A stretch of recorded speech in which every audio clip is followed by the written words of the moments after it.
இந்த டிவில முதல்ல பாவம் உள்ள வந்துச்சு, அதுக்கப்புறம் தனியா பாவம் உள்ள வந்துச்சு, இப்ப செல்போன் கையில உள்ள வந்து விட்டது. எந்த நேரமும் செல்போனை கையில வைத்துக் கொண்டு செல்போனை கவனித்து அது நம்முடைய கண்ணுடைய உலகத்தை ஒன்றுமில்லாமல் இருளாக மாற்றிவிட்டது.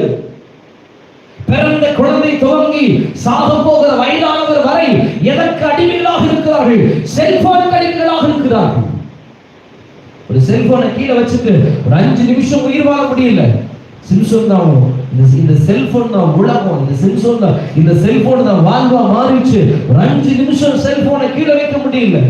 நம்ம செல்போனை யாராவது எடுத்துட்டா நமக்கு கோபம் வருது. அந்த 5 நிமிஷம் யாரையாவது கொடுத்துட்டா அது இருக்கிற பாவத்தை, அது இருக்கிற அருவருப்பை யாராவது பார்த்துவோம்னோ பயம் நமக்கு உண்டாகிறது.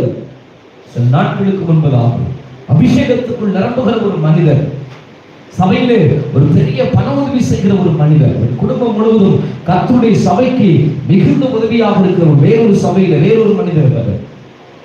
அந்த மனிதன் தன்னுடைய செல்போன் பழுதுபட்டபடியினாலே ரட்சிக்கப்படாத ஒரு பையனிடத்தில் கொடுத்து, இந்த செல்போன் தொடர்ந்து ஒர்க் பண்ண மாட்டேங்குது, இது கொஞ்சம் சரி பண்ணி கொடு என்பதாக பார்த்து கொடுத்தான்.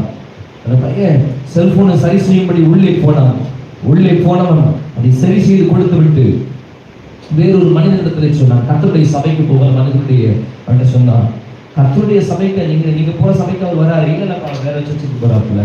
அவருடைய செல்போனை பார்த்தேன்னா செல்போன்ல அவ்வளவு ஆபாசம், அவ்வளவு அருவருப்பு, தேவையற்ற படங்கள், தேவையற்ற ஆபாச படங்களை அவ்வளவு குவிச்சு வச்சிருக்கிறாரு.